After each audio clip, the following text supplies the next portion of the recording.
우리 오후에도 인사하겠습니다. 우리에게 좋은 일이 일어나고 있습니다.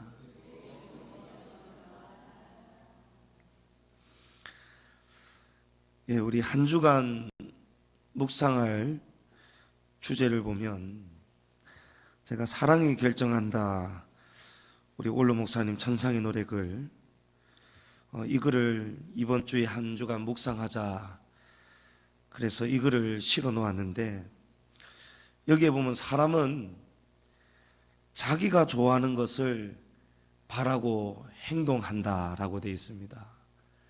너무 지극히 당연한 것이죠. 그것을 사랑하기 때문이다. 무엇이든 사랑하는 것을 좋아하고 좋아하는 것을 추구하는 것이 사람이다. 그래서 사람은 한마디로 사랑의 결정체라는 거예요. 무엇을 사랑하느냐가 그 사람의 전부라고 해도 과언이 아니라는 것입니다. 그런데 이 사랑은 두 가지의 사랑이 있다는 것입니다. 하나는 천국에서 나오는 사랑이 있고 하나는 지옥에서 나오는 사랑이 있습니다. 여러분, 오늘이 주일입니다. 주일은 하나님이 우리에게 계명으로 정하여 주신 날입니다. 그런데 오늘 이 주일에 물론 다 사정이 있으실 거예요. 그래서 저에게 말씀을 드리는 성도들도 있고, 또 어렴풋이 제 귓가에 다른 분을 통해서 알게 하고, 또 간혹 주일에 빠지시는 분들이 계십니다. 사람이기 때문에 얼마든지 그럴 수 있다라고 저는 생각합니다. 이해를 합니다. 그러나 사람으로서 가야 되는 길이 있고 성도로서 가야 되는 길은 달라야 됩니다. 그래서 저는 우리 성도들이 잘못하고 있는 것을 잘하고 있다라고 말할 수가 없고, 성도들이 잘못하고 있는 것을 그냥 못 본 척 입을 닫아버릴 수가 없습니다. 그것을 여러분이 충분히 이해를 해 주셔야 됩니다. 왜냐하면 저는 그게 제 사명입니다. 하나님께서 제게 분명하게 그 말씀을 하셨습니다. 저보고 성도들을 기쁘게 하는 목회를 하지 말라고 하셨습니다. 영혼을, 사람을 모으는 목회를 하지 말고 영혼을 살리는 목회를 하라고 하셨어요. 그래서 제가 성도들한테 인기를 얻고 부흥이 잘 되고 이러려면 우리 성도님들이, 목사님 제가 이번에 이래서 주일 좀 빠져야 되겠다. 이거 괜찮다. 아이고, 이해한다고. 잘 다녀오시라고. 한 주만 빠지면 되냐고. 아이고, 훌륭하시다고. 여러분, 이러면 성도들이 얼마나 좋아하겠습니까? 근데 제가 한 번도 유쾌하게 그렇습니까? 잘 다녀오십시오 한 적이 없습니다. 이상하게 목사가 되면은요, 목회자가 되면은요, 성도들이 이해할 수 없는 중압감이 있고 책임감이 있습니다. 그래서 꼭 하나님 아버지의 마음을 목회자가 흉내내게 되고 그 마음을 하나님이 주시는 거예요. 그래서 마음이 너무너무 아픈 거예요. 여러분, 오늘 사람은 자기가 좋아하는 것을 바라고 행동한다고 합니다. 주일에 하나님 앞에 나올 수 없고 다른 무언가를 향해서 나아갔다면 하나님보다 그 일을 좋아하는 게 분명합니다. 그건 사실입니다. 부인할 수 없는 사실입니다. 때로는 정말 어쩔 수 없는 사정이 있습니다. 하나님도 이해하시고 용납하시는 사정이 있습니다. 그러나 우리가 빠지는 주일, 그 이유가 하나님 앞에서 정직하게 하나님 앞에서 허락받을 수 있는 일이 맞는가? 여러분, 그걸 날마다 항상 유심히 스스로 살피셔야 됩니다. 그래야 여러분에게 복이 있습니다. 그리고 또 한 가지, 목사가 하나님 앞에 잘못했을 때에 하나님 앞에 받는 심판이 다르고, 중직자가 하나님 앞에 잘못했을 때 받는 심판이 또 다르고, 또 평신도가 하나님 앞에 잘못했을 때 받는 심판이 다 다릅니다. 평신도와 목사가 같을 수가 없습니다. 마찬가지로 평신도와 중직자가 같을 수가 없습니다. 여러분, 중직자는 목숨 걸고 직분 지켜야 됩니다. 그러겠다고 다들 임직 받을 때에 하나님 앞에, 교회 앞에 다 서약하고 약속했지 않습니까? 그런데 그걸 너무 우습게 생각하면 안 됩니다. 오늘 제가 서두에 이 말씀을 왜 드리느냐? 여러분, 자녀를 키울 때도 마찬가지예요. 여러분 자녀를 양육할 때에도 여러분이 좋도록 자녀 키우면 안 됩니다.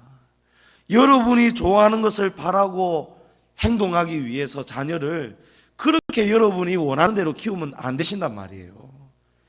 항상 자녀를 주님 앞에서, 오늘 말씀 보십시오.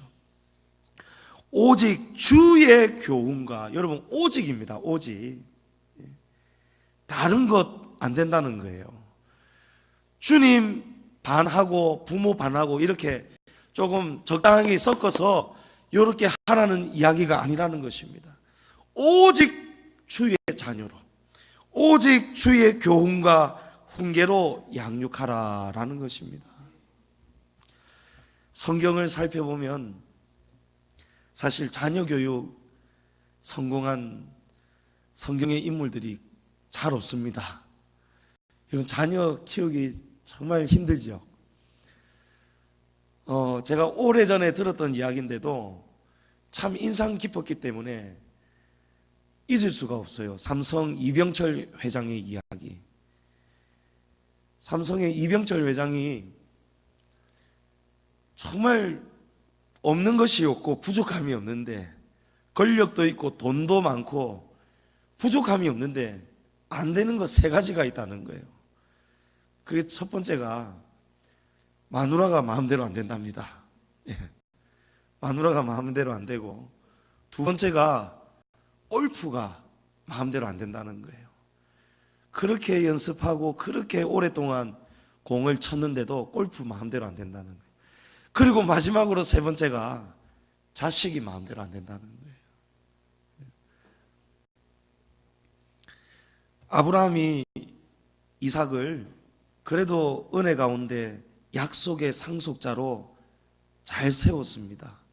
훌륭한 아버지 중에 한 사람이라고 성경은 말씀해 주고 있습니다. 그리고 욥이 자녀들을 하나님 앞에서 오직 거룩하게 살도록 하기 위해서, 혹시라도 자녀들이 하나님 앞에 범죄할까 염려가 되어서 하나님 앞에 자녀들을 위해서 희생 제물을 드리는 일, 여러분 이런 것을 보면 참 훌륭한 아버지인 것 같습니다. 그러나 반대로 자녀 교육에 철저하게 실패한 아버지들이 있습니다. 그 대표적인 사람이 여러 인물들이 있겠지만 구약에는 엘리 제사장입니다. 엘리 제사장에게는 홈니와 비나스라는 두 아들이 있었는데, 사무엘상 2장 12절에 보니까 엘리의 아들들은 행실이 나빠 여호와를 알지 못하더라라고 기록되어져 있습니다. 두 아들이 여호와를 알지 못한다는 거예요. 여러분, 머리가 둔하고 그래서 모른다, 알지 못한다, 이런 말씀이 아니고 하나님을 하나님으로 알지 못하였다는 것입니다. 하나님의 지극히 높으시고 지존하신 이름을 제대로 알지 못했다는 거예요.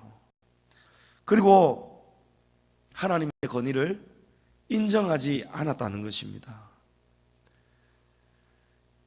제사장의 자녀들은 제사장직이 승계가 되면서 아버지의 일을 자연스럽게 같이 동력을 해나갑니다. 그런데 이 두 아들은 백성이 하나님 앞에 번제물을, 희생제물을 가지고 오면 원래라면 먼저 짐승의 피를 단 사면에 뿌려서 하나님 앞에 드리고, 그리고 짐승의 기름을 향기로 태워 올리면서 하나님 앞에 올려드려야 되겠고, 그리고 제사장에게 줄 몫이나 헌물을 드린 자에게 돌아갈 몫을 고기를 나누어야 됩니다. 이것이 지엄하신 하나님이 정하신 구약의 율법입니다. 그런데 이 두 아들들은 이런 절차를 완전히 무시해버리고 하나님께 제물을 올려드리기도 전에 이 제물을 가로채서 가장 좋은 것을 먼저 자기 것으로 챙기고 흠있고 그런 좋지 않은 것들을 하나님 앞에 드렸다는 것입니다.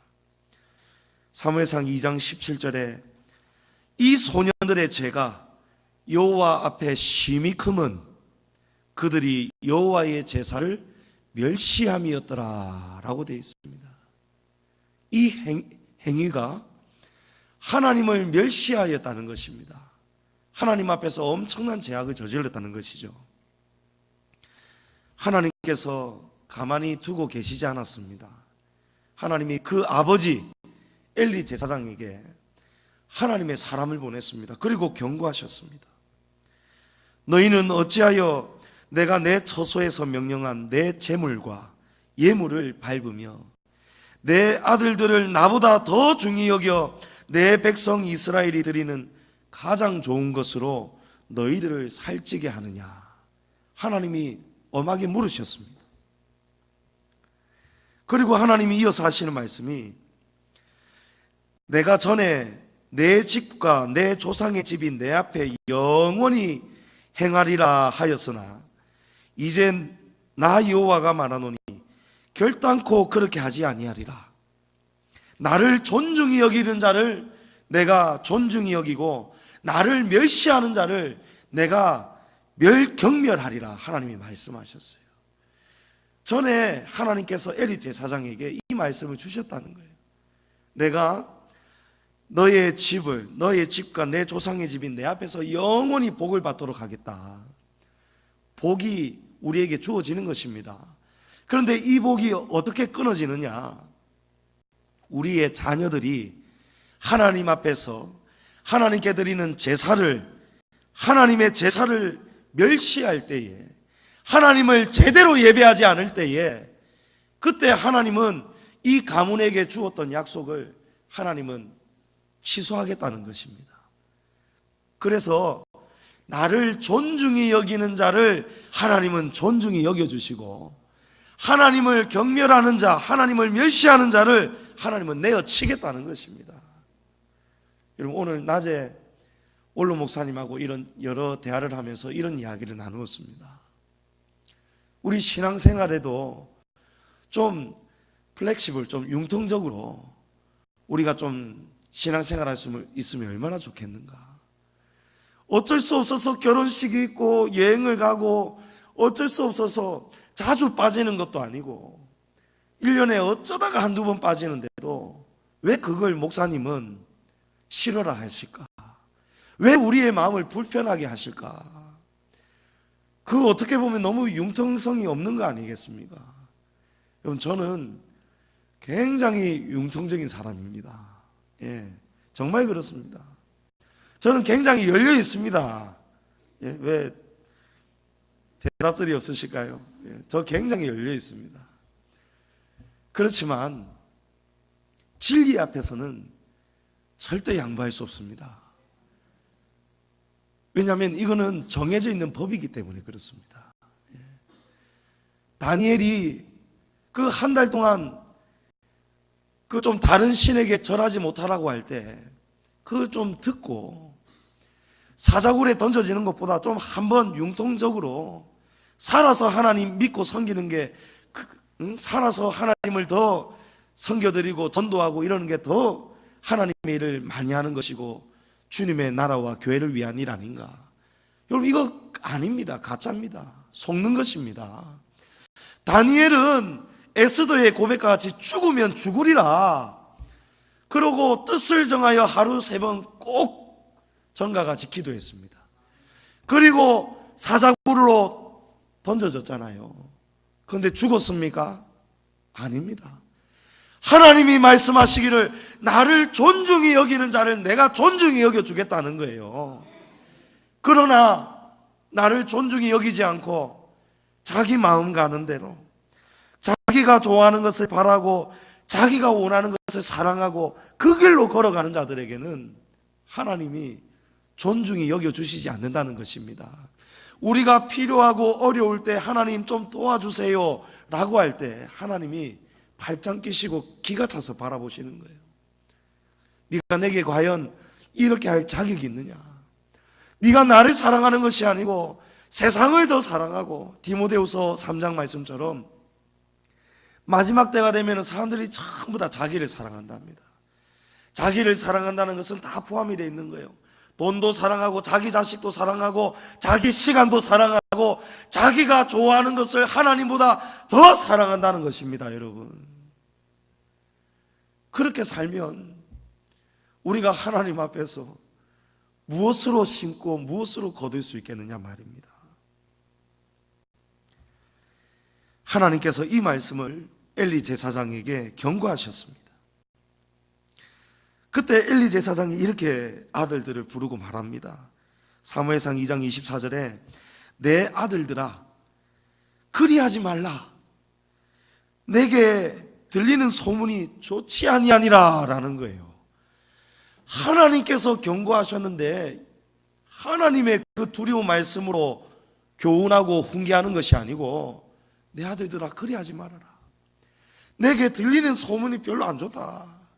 무엇을 더 두려워하는 겁니까? 사람들의 손가락질, 사람들의 입방아에 오르는 소문, 방향이 잘못되어 있지 않습니까? 엘리 제사장은 홈리와 비나스를 눈치를 봤던 것 같아요. 자식을 너무 사랑했던 것 같아요. 자녀를 사랑한다고 생각했던 방법이 무엇이었느냐? 적당히 훈계하고 기다리는 것이었습니다. 여러분, 기다릴 줄도 알아야 되겠지만 자식 교육은 기다리면 안 됩니다. 제가 우리 집에 있는 행복나무 거기에 진딧물이 있어요. 그래서 몇 번 제가 약을 쳤는데도 또 살아나서 가지가 또 병들었더라고요. 그래서 제가 행복나무를 완전히 가지를 다 잘라버렸습니다. 가지를 다 잘라버렸는데 한 일주일 지나고 2주쯤 되었는데 지금 벌써 다시 무성하게 나는 거 있죠. 예. 여러분, 우리나라 말에, 순우리나라 말 국어에 시나브로라는 말이 있습니다. 시나브로라는 말의 뜻은 모르는 사이에 조금씩 이런 뜻이에요.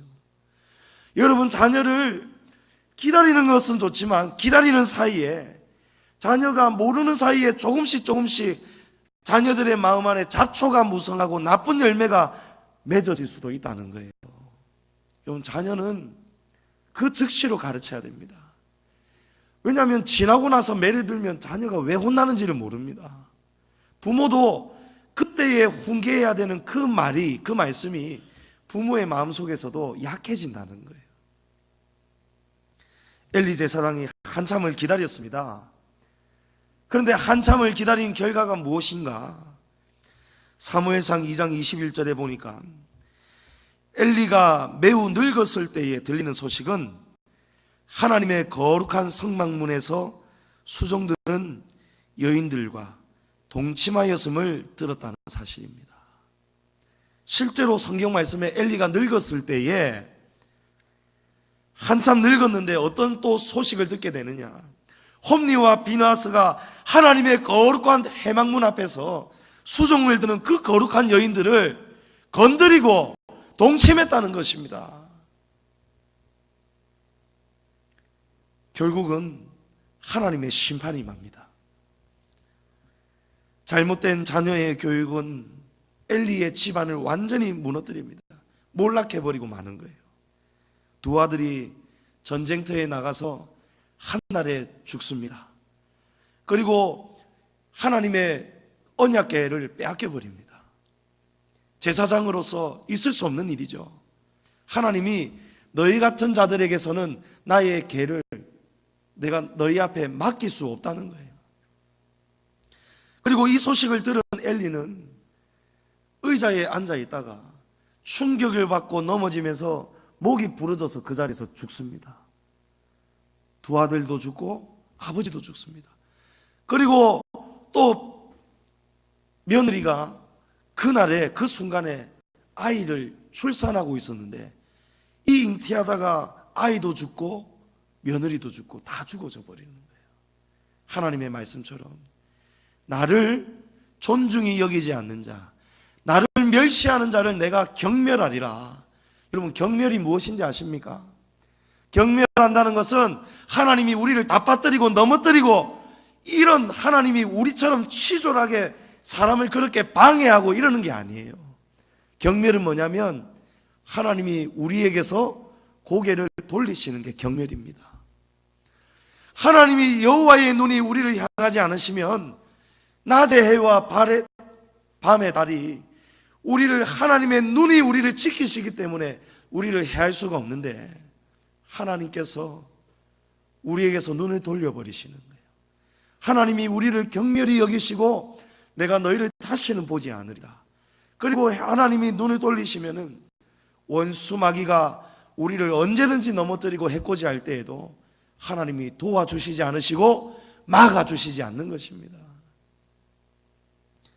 하나님이 도와주시지 않으니까 전쟁에서 두 아들이 한꺼번에 죽어버리죠. 의자에서 넘어지면서 목뼈가 부러져서 숨이 끊어져 버리죠. 며느리가 난산을 거듭하다가 결국은 아이도 죽고 엄마도 죽고 이 가문이 몰락을 하는 것입니다.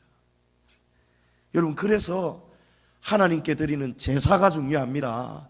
하나님께 올려드리는 이 예배가, 주일이 얼마나 중요한지 모릅니다, 여러분. 엘리 제사장이 가진 지위와 힘은 대단했습니다. 오늘날에는 교회가 무너지고 목사들이 무너지는 시대가 되다 보니까 성도들이 목사님에 대한 권위도 모르고 존경도 모릅니다. 그러나 과거에 보면은, 제가 어렸을 때만 해도 목사님 하면은 성도들이 얼마나 존경하고 사랑하고 그랬는지 몰라요. 우리 성도들은 참 잘하고 계시죠. 이렇게 부족한 저인데도 불구하고 우리 성도님들이 얼마나 사랑을 주시고 기도를 해주시고 그런지 몰라요. 그런데 오늘 대부분의 시대가, 사람들이 지금 목사에 대한 신임도 떨어지고 권위도 떨어지고 다 무너져 버렸단 말이에요. 그러나 여러분은 그러면 안 됩니다. 엘리 제사장이 지위도 있고 힘도 대단했는데, 엘리의 두 아들은 소위 말하는 금수저 자녀들이었어요. 금수저. 아무 걱정이 없는 거예요. 아버지가 하나님을 섬기고 백성들이 명절 때마다, 제사 때마다 온갖 각종 귀한 예물을 가지고 나오고, 거기서 제사장의 몫을 다 하나님께서 나누어 주게 하셨고, 그 밑에서 크는 이 두 아들이 얼마나 즐겁고 평안하게 자랐겠느냐 말이에요. 그러나 그 금수저는 빛 좋은 개살구였습니다. 진짜 금수저는 세상이 부러워하는 수저가 금수저가 되면 안 됩니다. 세상에서만 반짝반짝거리고 끝나는 것은 진짜 금수저가 아니란 말이에요. 낮에 제가 드린 것처럼 영원히 하나님 나라에서도 반짝반짝 빛나는 그 사람이, 그 수저가 금수저가 되어야 됩니다. 우리가 자녀들을 키우고 양육할 때 한 아이당 3억이 들어간다더라고요. 저는 어떻게 키우길래 자녀 앞에 3억이 들어가는가, 그것도 평균 수치가 그렇다는데 저는 이해가 안 가는 거예요. 근데 우리 아파트에 옆집에 이런 집들을 보니까 한 아이당 들어가는 자녀 교육비가, 한 아이가 초등학생입니다, 50에서 60만 원이에요. 이게 보통이랍니다. 아주 평범하게 들어가는 거래요. 좀 제대로 들어가면 한 아이당 100만 원에서 150만 원이 들어간다는 거예요. 강남 대치동 논현동 이런 데 사는 사람들은 수백만 원, 1,000만 원짜리 혹은 억대 가외, 여러분 그런 말들이 있잖아요. 사람들이 전부 다 중심이 어디에 있습니까? 보이는 세상. 이 땅에서 어떻게 하면 우리 자녀를 금수저로 만들 수 있을까? 어떻게 하면 우리 아이들을 음악적으로, 아니면 의학적으로, 아니면 학구적으로 어떻게 하면 잘 키울 수 있을까? 그래서 인문학에서 거장이 되고 의사가 되고 판사가 되고 훌륭한 예술가가 되고 이렇게 잘 키울 수 있을까? 여러분, 하나님의 자녀들은요, 돈으로 금수저 만드는 거 아닙니다. 그건 방법이 아니에요. 하나님의 성도가 하나님이 주신 물질을 자녀들에게 막 수백만 원씩, 막 수천만 원씩 이렇게 막 교육비에 투자한다. 여러분, 이거는 죄입니다. 개척을 하고 저희 집은 매우 가난했습니다. 제가 오죽하면 어렸을 때 도둑질을 했을까요? 제가요. 150원짜리 코코아 한 잔 빼먹고 싶은데 돈이 없는 거예요. 그래서 처음으로 코코아 한 잔 빼먹고 싶어서 경대 위에 있는 부모님이 두신 동전을 제가 도둑질을 한 거예요. 그래서 얼마나 혼이 나는지 모릅니다. 그러니 공부에 대한 공부를 알아서 잘하는 자식들도 있지만 저는 그러지를 못했거든요. 그냥 삶이 갑자기 바뀌니까 막 굉장히 힘들었습니다. 그러니까 공부에 대한 뒷바라지도 못 해주시죠. 이러니까 우리 누님들하고 세 남매가 어쩔 수 없이 성적이 막 떨어지는 것이죠. 그런데 지금 보면요, 저희 큰 누님은 독일에서 지금 잘 나가는 작곡가이며 우리 삼성의 뿐만이 아니고 좀 대단한 기업들이 독일에 가게 되면 가장 먼저 해야 되는, 한국 사람이 우리 주재원이라든지 누군가가 독일에 가서 잠시 있는다든지 파견 근무를 할 때 먼저 서둘러 준비해야 될 거, 이런 매거진 잡지가 있답니다. 거기에 제 큰누님의 기사가 실렸는데, 내용이 실렸는데, 가장 먼저 조민정 선생에게 어린 아이들의 자녀 음악 교육을 줄을 서야 된다는 거예요. 예. 굉장히 훌륭한 누님이시더라고요, 제 누님이. 예. 그리고 여러분 아시는 것처럼 우리 조혜진 집사님은 우리나라 동요계하고 뮤지컬계에서 또 지금 경남 지부에서 어린이 동요 협회가 맞나 모르겠습니다. 거기에 지부장, 지역 회장을 지금 맡고 있는 거예요. 이건 아무나 맡을 수 있는 자리가 아니에요. 근데 둘 다 음악을 전공했단 말이에요. 작곡을 전공했단 말이에요. 그러면 작곡 전공하고 이러려면 여러분 얼마나 돈이 많이 들어간지 모릅니다. 그 당시 때에 한 번 레슨 받는데 5만 원, 10만 원 막 이런 걸로 제가 알고 있습니다. 근데 한 번도 제대로 레슨 몇 번 못 해줬어요. 입시 직전에 한 몇 번 정도. 그 외에는 어렸을 때부터 교회 피아노 봉사하고 그래 하셨는데, 부모가 뒷바라지를 못 해주는데도 희한하게 하나님이 되게 하시더란 말입니다. 경성대 입시 시험을 치는데요, 둘 다 울었습니다. 제 큰 누나도 시험 치고 나서 울었고 둘째 누님도 울었고, 왜냐하면 망쳤다는 거예요. 좀 자신이 없다는 거예요. 막 펑펑 울고 있었는데 알고 봤더니 그거는 자기 수준이 너무 올라가 있어 놓으니까, 조그마한 남이 모를 수 있는 그런 것도 자기는 다 느끼니까 망쳤다라고 생각한 것이었고, 알고 봤더니 실기에서 1등을 한 거예요. 예. 전부 다 학교 선생님이 너는 대학 못 간다라고 했어요. 그렇지만 둘 다 정시에 실기 훌륭한 성적으로 합격하고 둘 다 좋은 대학 작곡가 다 들어갔습니다. 여러분, 금수저 자녀들은요 돈으로 되는 게 아닙니다. 하나님을 잘 섬기면요 부모의 그 믿음을 보시고 하나님이 그 자녀도 책임져 주시더란 말입니다. 예. 여러분, 저는 금수저입니다. 맞죠 여러분? 저는 금수저입니다. 저는 어렸을 때 저는 완전히 흙수저도 못 됐어요.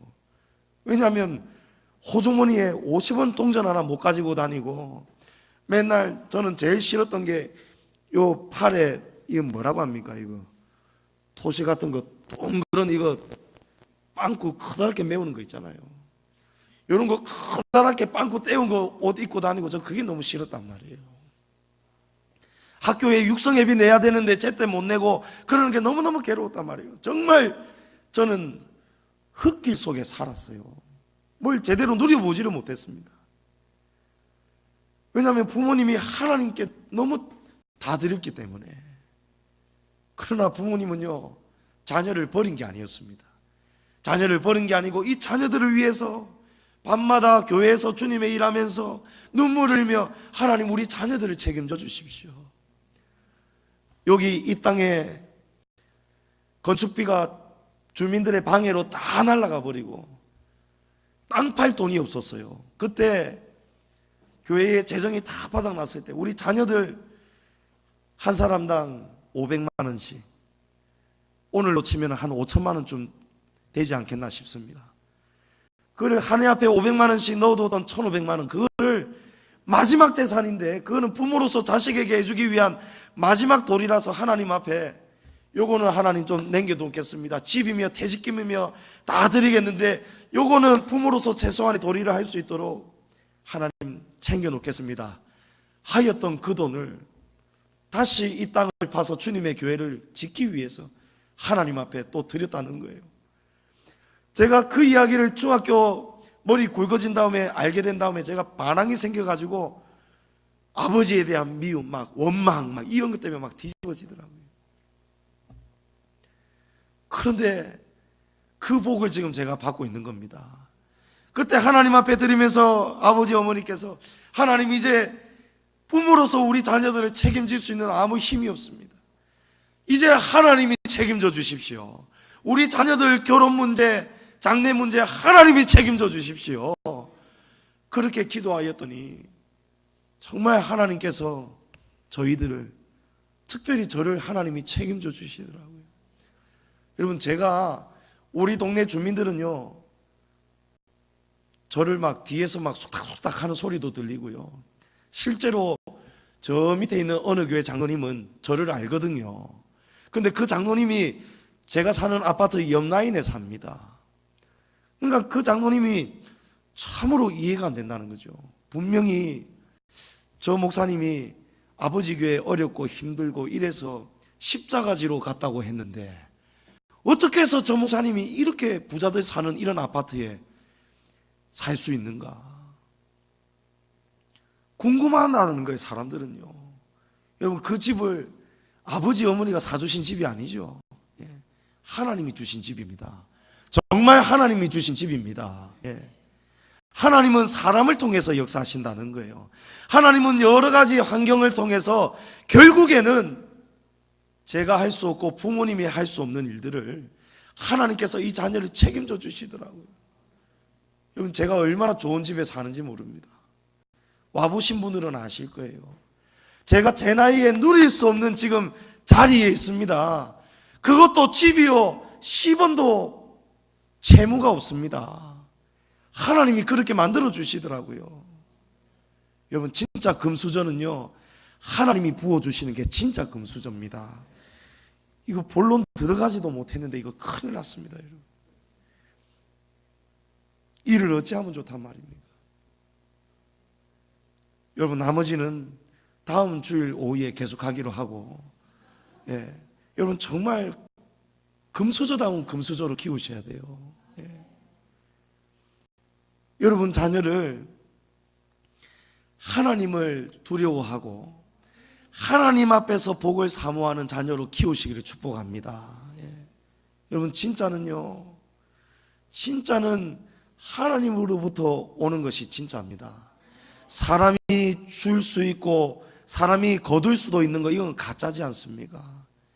하나님으로부터 오는 것을 우리 자녀들이 받아 누리려면 우리 부모들이 자녀들에게 금수저의 신앙을 물려주어야 됩니다. 자녀를 금수저 자녀로 키우려면 딱 세 가지가 중요합니다. 여러분, 이 세 가지를 여러분 다음 주일 오후에 제가 전해드릴 테니까 여러분 다음 주일 오후에 꼭 참석하셔서 여러분 자녀가 하나님 앞에서 정말 영원한 하나님 나라의 금수저로 양육되어 가고 이 땅에서도 잘 되고 하나님 나라에서도 영원한 금수저가 되도록 키우시는 부모 되시기를 주님의 이름으로 축복합니다.